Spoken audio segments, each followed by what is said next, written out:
The echo of a gunshot in a crowded high school hallway is a sound that shatters worlds. But what happens when the blood spilled on the linoleum belongs to a forgotten street kid saving the daughter of a notorious outlaw? The answer sounds exactly like 300 Harley-Davidsons roaring through the silence. The biting November wind howled through the cracked window of a rusted 1998 Ford Taurus parked behind the abandoned textile mill on the edge of Oakhaven. Inside, 16-year-old Leo Miller pulled a threadbare moving blanket tighter around his thin shoulders. He had been living in the car for 6 months, ever since his mother lost her battle with pneumonia, and the state decided he belonged in a group home he had no intention of surviving. Leo was a ghost.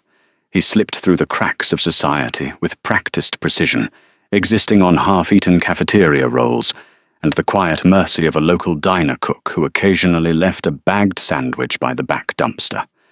Leo's routine was a masterclass in invisibility.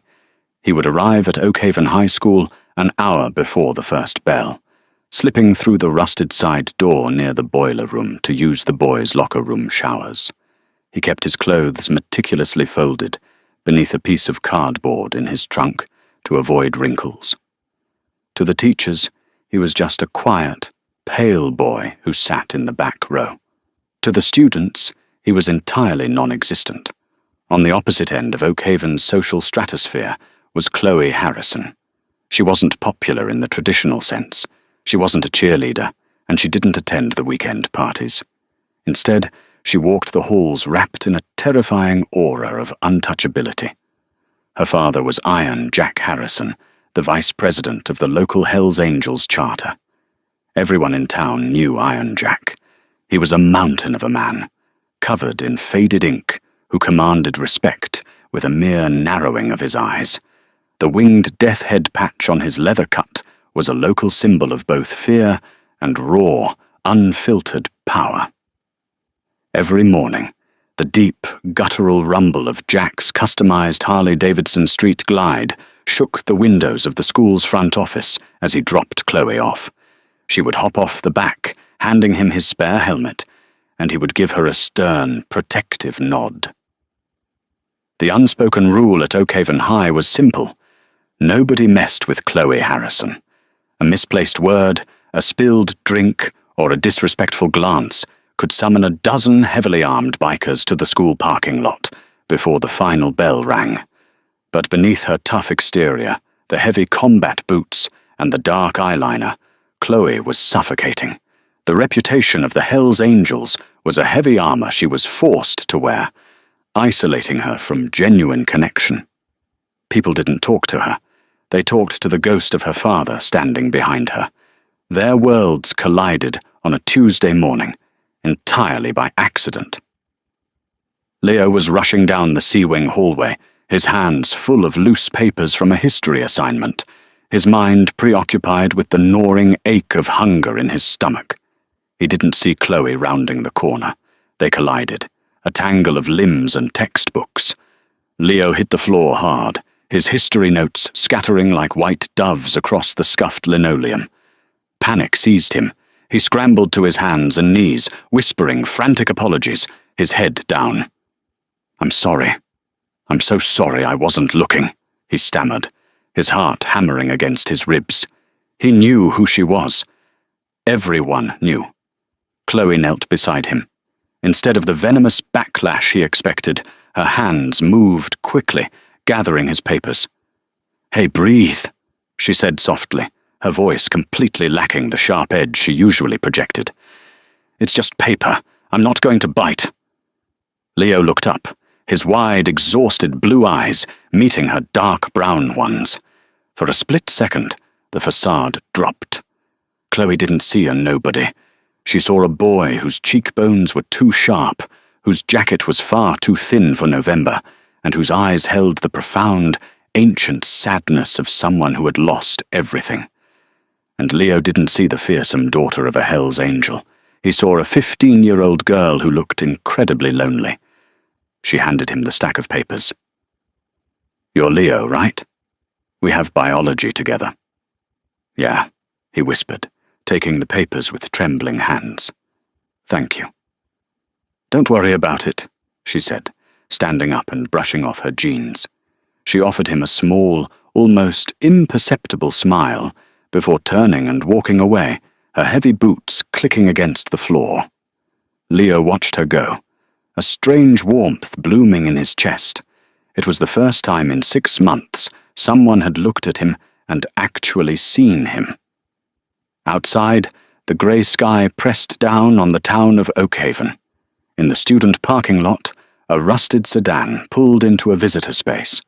Silas Trent, a senior who had spent the last 3 years being relentlessly tormented by the school's athletic elite, turned off the ignition.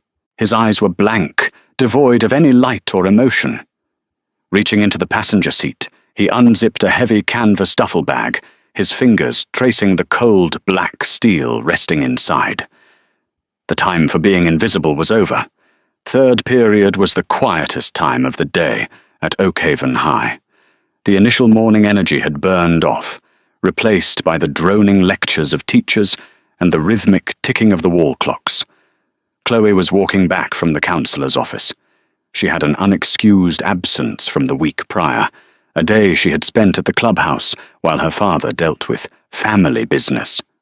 The hallway was utterly deserted, a long tunnel of metal lockers and fluorescent lights buzzing with an artificial hum.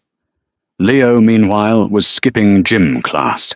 He couldn't afford to shower during the day and risk someone noticing the state of his clothes or the bruises on his ribs from sleeping against a steering wheel. He was sitting on the top landing of the enclosed northern stairwell, a dead zone where the cameras didn't point, reading a battered paperback. At 10:14 a.m., the quiet was shattered. Pop, pop, pop. At first, it sounded like someone slamming heavy textbooks onto a desk, but then came the screams. They were not the playful shrieks of teenagers in the courtyard. They were visceral, tearing sounds that ripped through the heavy silence of the building. Then, the PA system crackled to life. The principal's voice, usually steady and monotonous, was pitched an octave higher, trembling with raw terror. "Code Red, this is not a drill. Lockdown! Code Red!" In the C-wing, Chloe froze. The heavy fire doors at the end of the corridor began to automatically swing shut, triggered by the alarm. She was trapped in the open expanse of the hallway. Adrenaline flooded her veins, freezing her boots to the floor. Teachers were slamming their classroom doors shut, the distinct click of deadbolts echoing like final judgments. "Hey, let me in!" Chloe yelled, running to the nearest door, pounding her fists against the reinforced glass. The teacher inside, tears streaming down her face, looked at Chloe with agonizing pity, but shook her head, backing away from the door. Protocol was protocol. You do not open the door once it is locked. From the intersection of the main hall, a shadow emerged. Silas Trent stepped into the C-wing. He was breathing heavily, his face pale and slick with sweat. In his hands, he held a semi-automatic rifle. The barrel was still smoking. He looked down the long corridor, and his dead, glassy eyes locked onto Chloe. He didn't know her. Not really. But he knew what she represented. She was power. She was untouchable, and today Silas wanted to touch the untouchables. He raised the barrel of the rifle. Up in the stairwell, Leo had heard the shots. His street instincts, honed by nights of surviving the darkest alleys of Oakhaven, kicked in immediately. Flight, hide, survive. He pushed open the heavy stairwell door just a crack to assess the hallway. He saw Chloe, pressed flat against the lockers, her hands raised, her tough exterior completely shattered. She was crying, a silent stream of tears cutting through her eyeliner. And 30 yards away, he saw Silas, walking slowly toward her, raising the gun. Leo had nothing. No family, no home, no future. His entire existence was a mathematical equation of calculating the calories he needed to survive the night. But as he looked at Chloe, he remembered the way she had knelt on the floor with him.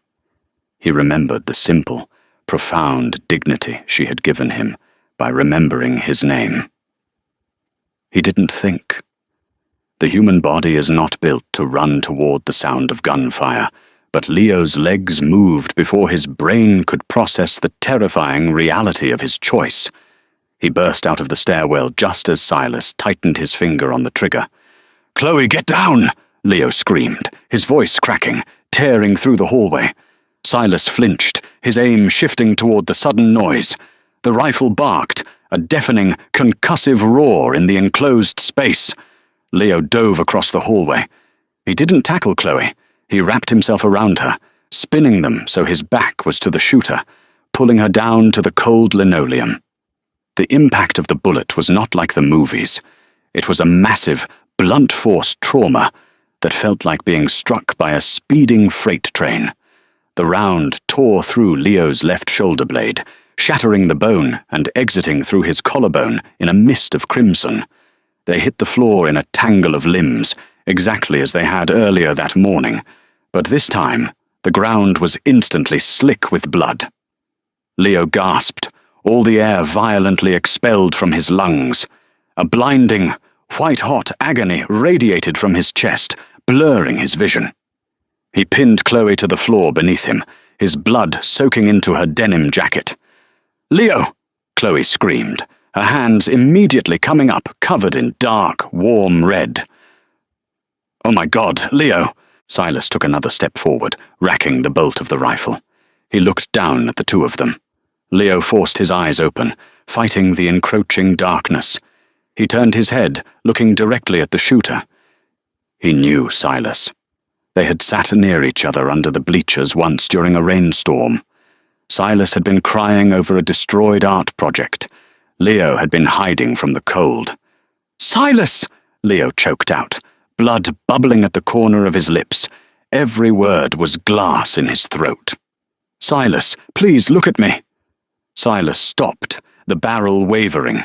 "You don't want this," Leo gasped, his grip on Chloe tightening. "I know they hurt you, but she didn't. She didn't." Silas stared at the homeless boy bleeding out on the floor, protecting a girl who lived in a different universe than them both. The pure, unadulterated sacrifice in Leo's eyes pierced through Silas's psychotic break. The heavy metallic fog of rage in Silas's mind fractured. He looked at his hands, looked at the blood pooling on the white floor tiles, and suddenly realized what he was doing. The wail of police sirens breached the walls of the school, a rising crescendo of approaching authority. Silas lowered the weapon. He took a staggering step backward, dropping the rifle to the floor with a hollow clatter. Without another word, he turned and ran toward the cafeteria, where police would apprehend him 3 minutes later, sitting quietly at a lunch table with his head in his hands. In the sea wing, the silence returned, heavier and more suffocating than before. Chloe scrambled out from under Leo, pulling his head into her lap. Her hands pressed desperately against the gaping wound on his shoulder, trying to stem the torrential flow of blood. "Hold on, Leo. Just hold on," she sobbed, rocking him back and forth. Leo looked up at her, his vision swimming. The fluorescent lights above looked like halos. He felt cold, colder than the nights in the Ford Taurus. "Did he get you?" Leo whispered, his eyelids fluttering. "No," Chloe cried, pressing harder against his chest. "No, you saved me. You stupid, brave idiot. You saved me." Leo managed a faint, bloody smile. "Good," he murmured. "You have people waiting for you." His eyes rolled back, and the ghost of Oakhaven High finally faded into the dark. The chaotic aftermath of the Oakhaven High shooting was a blur of flashing red and blue lights, screaming sirens, and the frantic shouts of tactical police units clearing the building. Paramedics burst through the heavy fire doors of the sea wing, their boots slipping on the blood-slicked linoleum. They found Chloe Harrison on the floor, her hands pressed desperately against the chest of a boy who looked entirely too fragile to have absorbed a high-velocity rifle round. Leo was completely unresponsive.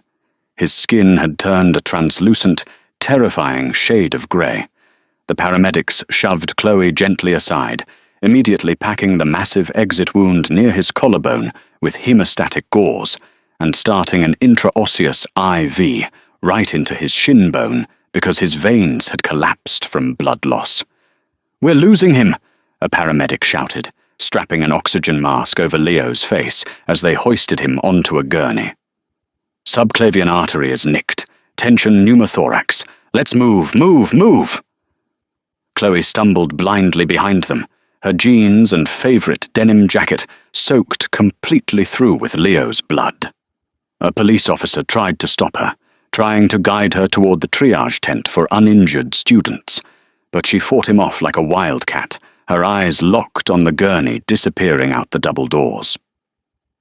20 miles away, at the heavily fortified Hells Angels clubhouse on the outskirts of Oak Haven, the heavy oak doors vibrated from the blaring ringtone of the landline.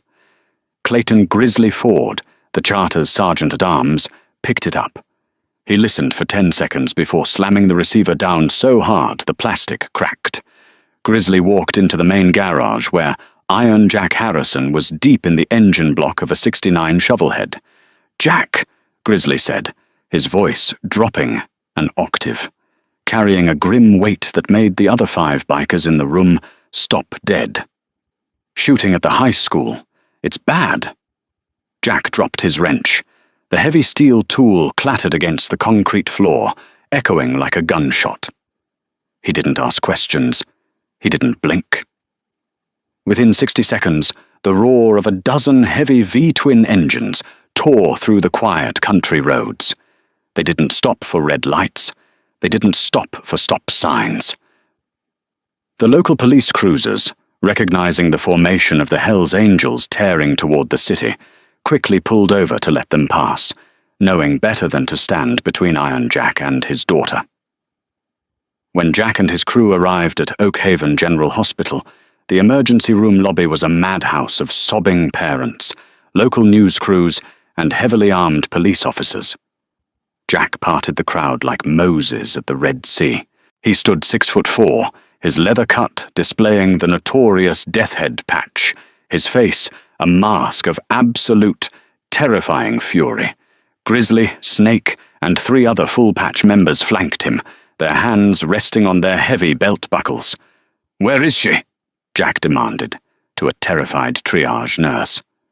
Before the nurse could stammer out a reply, a small, blood-soaked figure launched herself from a plastic waiting room chair. Chloe collided with her father, burying her face into his chest. Jack's massive arms enveloped her, his calloused hands checking her back, her arms, feeling for injuries. "I'm okay, Dad. I'm okay," she sobbed into his leather vest. "But he's dying. Dad, he's dying, and it's my fault." Jack pulled back, his dark eyes scanning the thick, wet blood on his daughter's clothes. "Whose blood is this, Chloe? Who did this?" "His name is Leo," she choked out, her voice trembling violently. "He pushed me down. He jumped in front of the gun, Dad. The shooter was aiming right at me, and Leo took the bullet. He wrapped himself around me." The fierce, protective rage in Jack's eyes shifted into something entirely different. Profound, unbreakable debt. In the world of the Hells Angels, a life saved is a blood debt that transcends all other laws of society. "Where is he?" Jack asked, his voice deathly quiet. "Surgery," Chloe whispered. They said his heart stopped in the ambulance. The hours that followed were agonizing. The Hells Angels effectively took over the east wing of the waiting room.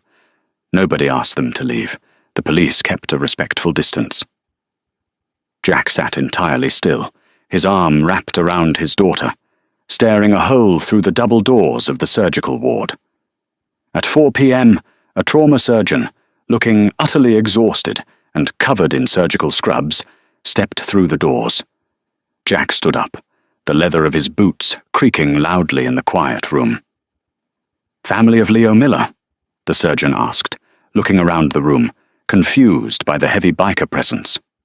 "Right here," Jack said, stepping forward, effectively daring the doctor to question his relation to the boy. The surgeon swallowed hard. He survived the surgery. It was close. The bullet shattered his left clavicle, missed his heart by an inch, and tore through his lung. He's on a ventilator.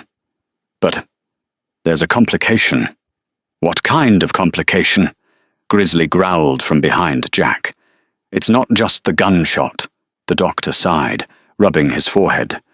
When we ran his blood work and examined him, this boy is suffering from severe, prolonged malnutrition. He has early-stage scurvy, untreated cracked ribs that are weeks old, and frostbite damage on his toes. We contacted the school and child services.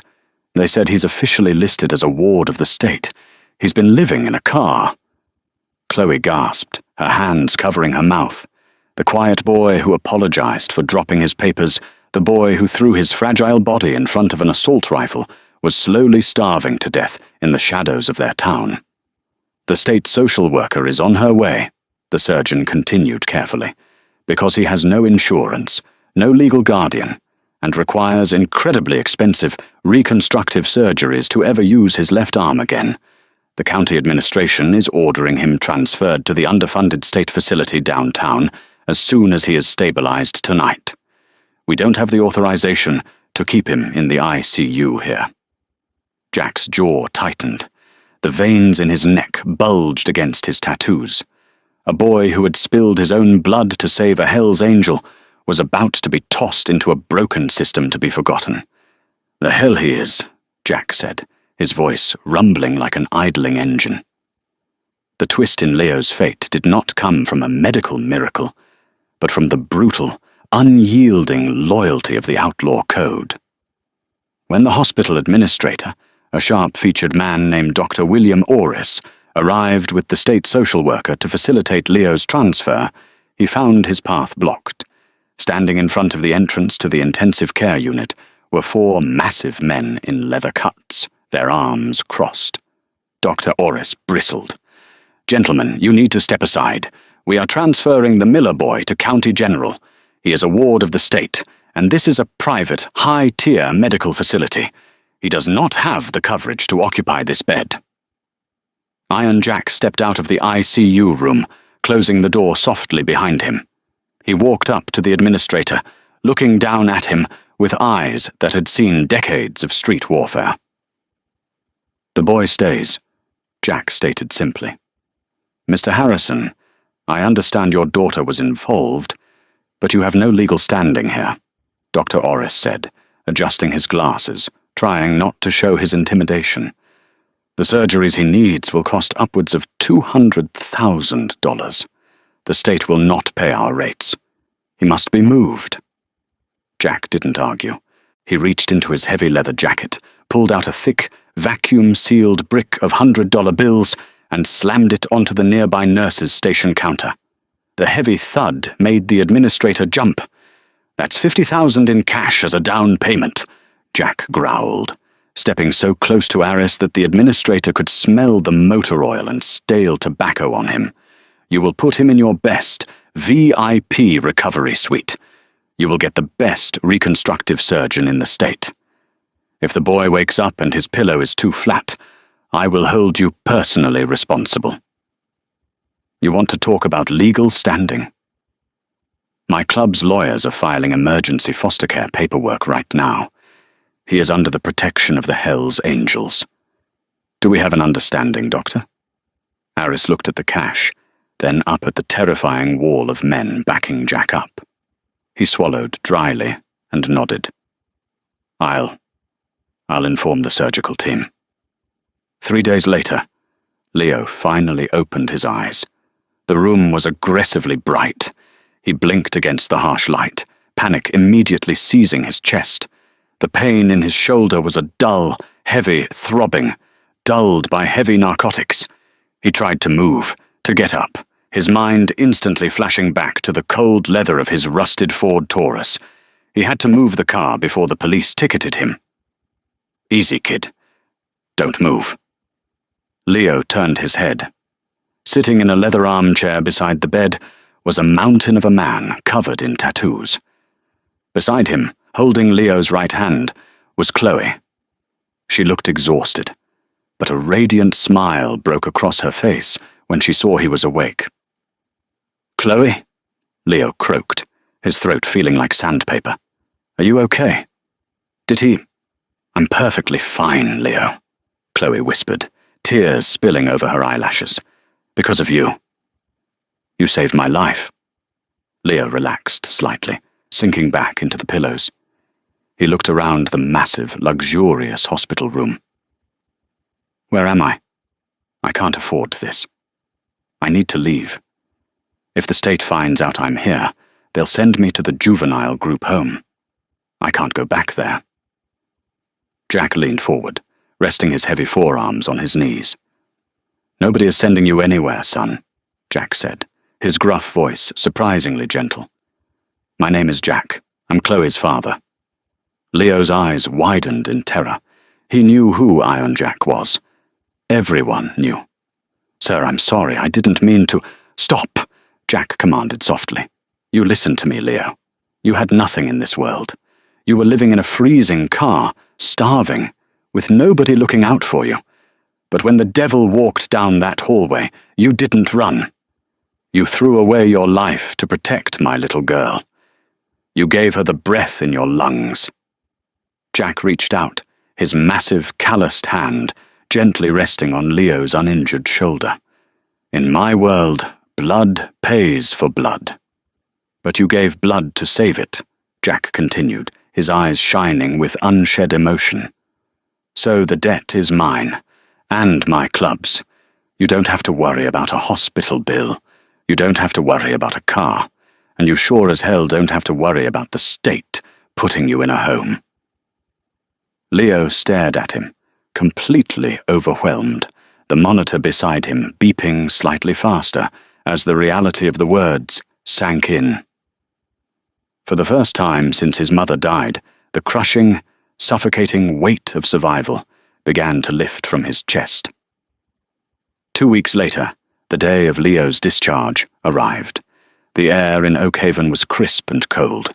He was in a wheelchair, his left arm heavily immobilized in a metal brace, but his cheeks had color, and he was wearing a brand-new, heavy leather jacket that Chloe had bought him.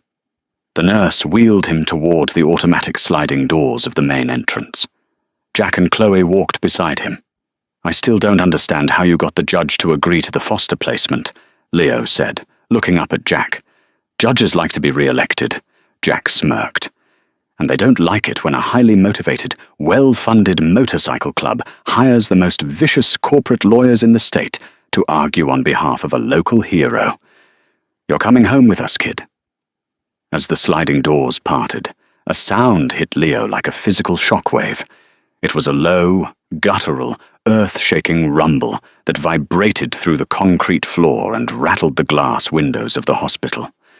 Leo looked out into the parking lot, and his breath caught in his throat.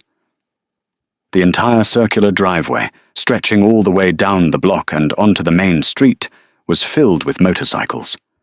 There weren't just a few. There were 300 Hells Angels, charters from across the entire state, and some from neighboring states had ridden through the freezing November wind. They sat on their custom choppers, baggers, and cruisers, wearing their cuts proudly. As Leo's wheelchair emerged into the sunlight, 300 bikers began to simultaneously rev their engines. The deafening roar was a symphony of raw, unfiltered respect. It was a terrifying, beautiful sound that drowned out the sirens, the fear, and the ghosts of Leo's past. In the center of the formation, Grizzly sat on a massive, custom-built trike with a padded passenger seat. He patted the seat, looking right at Leo. The state social worker, standing near the entrance with a clipboard, watched in absolute, stunned silence as the homeless boy she had nearly thrown into a neglected system was carefully lifted from his wheelchair by Iron Jack. Jack placed Leo securely onto the back of the trike. Chloe climbed onto the back of her father's street glide. Jack kicked his bike into gear, looking over his shoulder at the boy who had saved his world. "You ready to go home, Leo?" Leo looked at the 300 outlaws who had gathered to escort a forgotten street kid into his new life. He felt the heavy leather of his jacket, the warmth of the sun, and the undeniable presence of family. Yeah, Leo smiled, tears finally falling down his cheeks. I'm ready. With a final, unified thunderclap of exhaust pipes, the column of 300 Hell's Angels pulled out of the hospital lot, riding in a tight, protective formation around the boy who was no longer invisible. The echo of the gunshot was replaced by the thunder of 300 engines. Leo Miller, the invisible ghost of Oakhaven, stepped in front of a bullet and found a family forged in blood, leather, and gasoline. True heroism doesn't ask permission, and brotherhood doesn't check a bank account. Sometimes, the strongest angels on earth are the ones riding straight out of hell to bring you safely home.